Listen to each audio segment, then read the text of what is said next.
the final piece of the jigsaw is more or less complete. The other NAS is at home, got it onto the network fine at home, kind of used to doing that now, of course, and I've set up backup in sync here, two-way.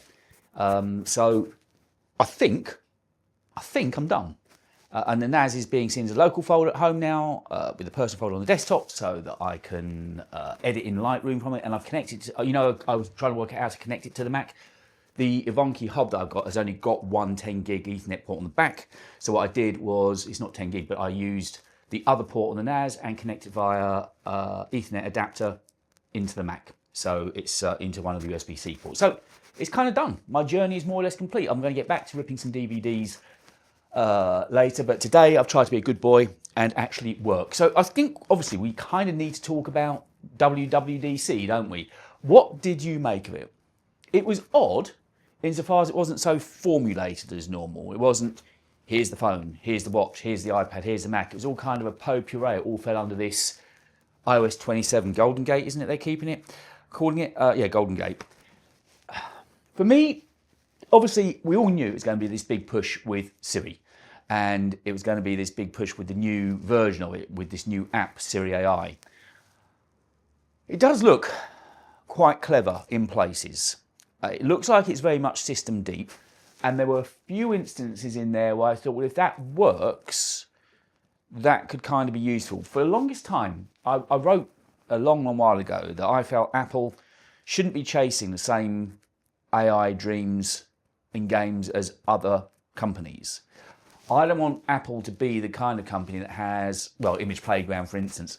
I don't think that's Apple. I don't think that's their core audience. I don't think that's going to nail it for them. And they kind of played into that and lent into it yesterday when they were saying that we haven't rushed at this, but we wanted to get it right. We wanted to get it right for our Apple customers. And okay, that's kind of a little bit of subterfuge because, of course, they made a massive balls up 2 years ago. And we're assuming that what we saw them talk about this time, they can actually deliver on.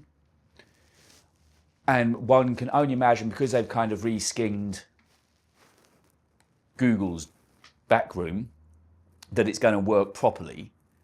So I'm assuming what we saw yesterday, they can actually deliver on this time. And there were bits that kind of appealed to me. There was the shortcuts thing. I don't know. They showed it that you could set a shortcut by using natural conversation, that as you were leaving, you could sort of set an ETA every night. I can't think of an application or a situation that I'd necessarily need that for, but I admit that shortcuts have always been something I've avoided because they're a little bit complicated, and so I've not used them as much as perhaps I could for that reason. So if that's made simpler, I like the idea of that. There was one thing I really didn't like, which I'll get onto in a minute. The new voice for Siri. They're making a big thing about it, but it still sounds very synthetic. I don't know if that's just me. They're making a big thing out of it, that it's sounding more natural. You can change the pace and the expression. But all the variations still sounded quite, as I say, synthesised. And I don't know why that is. You would have thought the easiest thing in the world would be to get a very human sounding voice. So although they were making a new thing about it, I didn't think the voice was something they should be really shouting home about. Dynamic Island, I need to get my hands on this now, because it seems that there's going to be about 4 or 5 positions at the top of the phone that you drag down from. Sort of centre drag down, left, right drag down, left drag down, and centre halfway or something. It seems that the dynamic island is going to be quite central to how this new AI tool is going to work. And I don't know how long it's going to take for us to get some muscle memory of how we've now got to use dynamic island. And I'm assuming because it's using dynamic island, that's why it's limited to so few devices. So on the phones, it's just the Air and the 17 Pro Max. I think the full beans of this is restricted to M4 iPads and M3 and newer Macs. M4 and newer iPads and M3 and newer Macs. I'm guessing because the amount of RAM that it takes, the amount of computational power. I mean, I know they talked about personal compute an awful lot. And yes, we shouldn't overestimate the fact that Apple is still the best, at least trying to make our data as private as possible. I think that's possibly part of why we all buy into it to some degree. But they're biting off a lot here, and they really have got to deliver this time. They really have. The automatic proofreading they showed. Now, I've tried using writing tools in Ulysses, and it just doesn't work. I still use Grammarly. So if proofreading actually, and they said it supports most third-party apps. So I'll be interested to see when I do put that on a Mac, how that reacts with Grammarly, if the proofreading actually works this time. Because at the moment, certainly for me, the writing tools, because I don't use it in the native apps such as Mail or Notes much, Ulysses is clearly where I would want to use it. And it didn't work that well for me. I mean, they were talking about the UI having a refresh. That was weird, wasn't it? Why would they make such a thing about radius on the apps? Has that ever been a thing that you've ever given a second thought about? Honestly, I haven't. I don't know if that's me. I've got quite a good design eye. I mean, you know, being a photographer, I kind of look at detail. And I've never really worried about the radius on some of the apps being fractionally different. And then they were saying about how quick the apps are going to open. Again, that just seemed a bit of a wasted part of WWDC. I know none of these events are ever going to be spot on, and it was a different flavour this time for sure. As I say, because it wasn't so formulaic, they said that silly bit in the bus and so on. I think they need to get past that. They're not teenagers and not appealing to a teenage market with WWDC. So I don't know why they feel the need to do those kind of those pastiches and those little parodies in the middle of it. It makes no sense to me. Whatever. They've also played around with liquid glass, so I can only assume they've had feedback that people aren't particularly keen on liquid glass or the amount of liquidity that liquid glass currently has, and you've got more control over it now. The custom EQ on the AirPods, that I did like. That's been a long time coming. As you know, with other, I think with those JLab ones I've got, for instance, you can alter the EQ as much as you want. You can very much. I remember seeing that when I was over in Vegas at that exhibition room with him. So the fact they played that down, but I think that's quite important. And Apple have never wanted you to play around with the EQ. They've always wanted to lock down what their sound engineers want the EQ to sound like. And suddenly they're giving you EQ to play with, which that I really do like. The parental guidelines, that they were making a big part of, and I understand why. Clearly, more control. I mean, luckily, I haven't got a kid growing up in this generation, but I'd imagine it's a bit of a quagmire. And I know quite a few of you watchers have got younger children, so I'm guessing you use some sort of parental controls. It's not something, as I say, when I was bringing age up, I had to really worry about, because we weren't in this generation. Things weren't as, you know, the smartphone revolution was just coming through. She was born, 1998 she was born. So it was just the beginning of smartphones coming in. And by the time she was 10, 12, 13, it was still the infancy. And there was, believe it or not, more naivety with kids then as well. Because they hadn't grown up with it and weren't as used to it, they weren't the iPad generation. So I can see now that having parental controls is probably a very important thing for you. So then that brings me down to the one thing that I didn't like with the whole. I mean, this whole thing was about AI, and as you know, I'm not a big user of AI. It really doesn't float my boat. There's so much of this that I just won't use because of the personality. Whether that makes my workflow slower or not, I don't know. But I like to know that every story I write is me from start to finish. None of that is. I don't start by creating a story that's generated by AI and then tidy it up. Every word I write is me sitting down and writing. Same with emails, same with texts. I don't dictate text or anything or messages. That's all me. I type, and hopefully that makes it fit. I know they said it's going to be more contextualized, and I like the idea where, for instance, it could go into mail and theoretically find context, personal context in mail and pull details through. And if the search in mail is better, as they were saying, that would be good, because I still use Mac Mail. I've always used Mac Mail. I haven't got a new client on there. And searching for an email in Mac Mail is nowhere near as good as Google Mail, because my website, the back end of that is set up on Gmail, certainly the email side of it. And the search in Gmail is way, way better, way better. By the way, I've set up the Honor Pad today talking about Gmail, because I had to put all my Google accounts on there. So tomorrow I'm going to begin learning about the features of the Honor Pad, and then probably make a video on that next week, I imagine. But then the one thing I really didn't like, and you know where I'm going with this, it was the spatial reframing.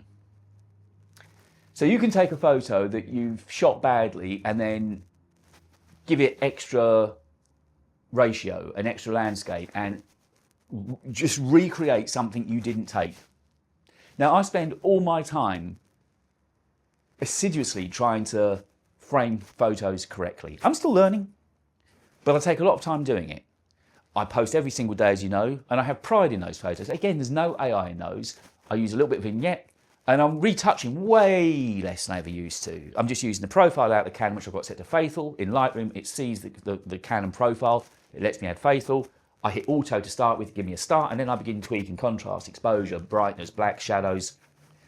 But that's it. I don't use filters. I don't use anything AI.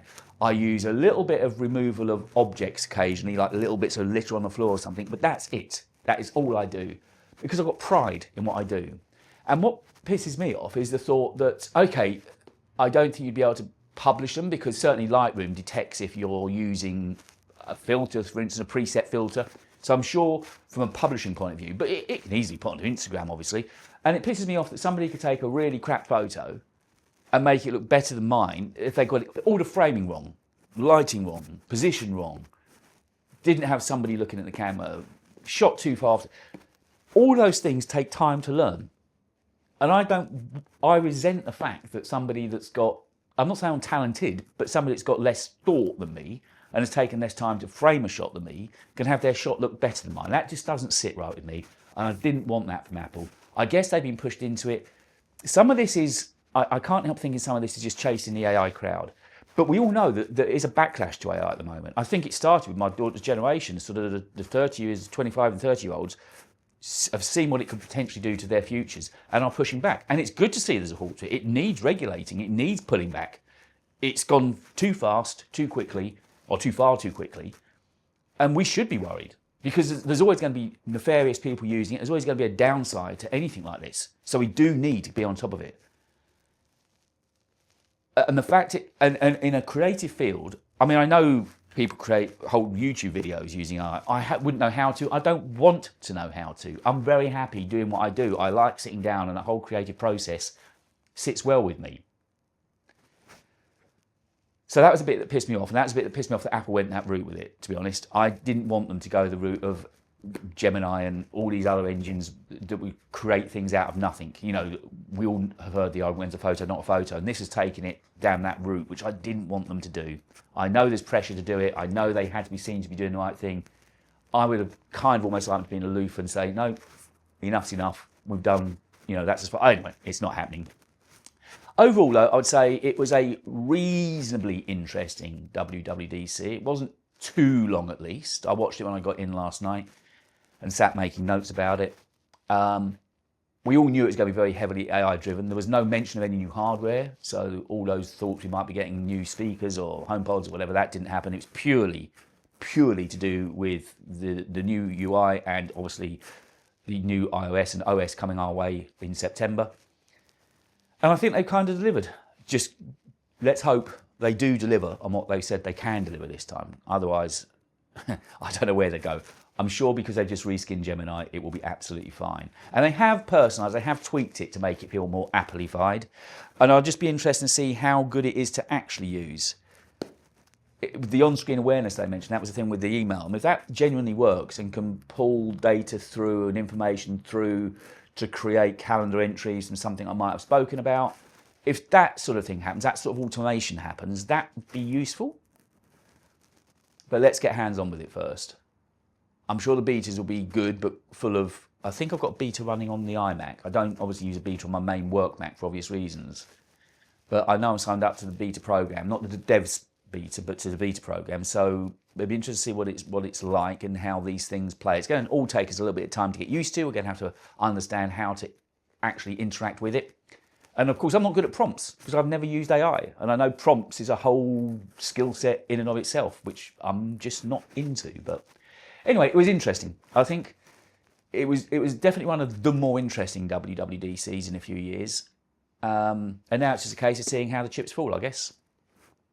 We will all begin to learn over the next couple of months, and certainly by September, when we all get our hands on it, that will be the really testing time when they launch it to the public in the full-blown public version and see how smooth and frictionless it is then. But yeah, it was interesting. I'd love to know. I'd love to know what you thought of it, though. Obviously, it's something we had to talk about today. Whether I write about it or not, I'm not sure yet. I possibly will if I can find the right angle. I don't just want to write a he said, they said kind of thing. But I'd love to know what you thought of it. What were your highlights? What are the things that concern you? What are the things you like about it? And overall, did you think it was a good WWDC? Do get involved. This one should be a good one. I could have made this on the main channel, but I wanted to do it here because it's more conversational. And as much as I could do this over on the other channel, we're nearly at 100, by the way. I saw we're at 90 subs now. It's like walking through treacle, but we are getting there. So anyway, let me know. Make sure you message me. I'm really happy that the NAS story is kind of done and dusted. Now, the NAS video went live today as well. If you haven't checked that out yet, I know it's not going to do well out of the gate. I knew that. It's just a nature because I'm not a NAS-related channel. But it's something I feel really passionately about. And as you know more than anybody, I've really enjoyed setting up and using it. And the fact that today I was able to do that last part of the jigsaw, I'm really, really juiced about. So anyway, there you go. That's my thoughts on WWDC and what the day's held. And then say tomorrow, I'm really going to get my head into the Honor thing now. Now it's all sorted out. I need to know what the specs are, what the key things are about the Honor pad. It was very easy to set up. First impressions are, it seems fast and nice, but I've not really spent much time with it yet. So anyway, I will speak to you tomorrow.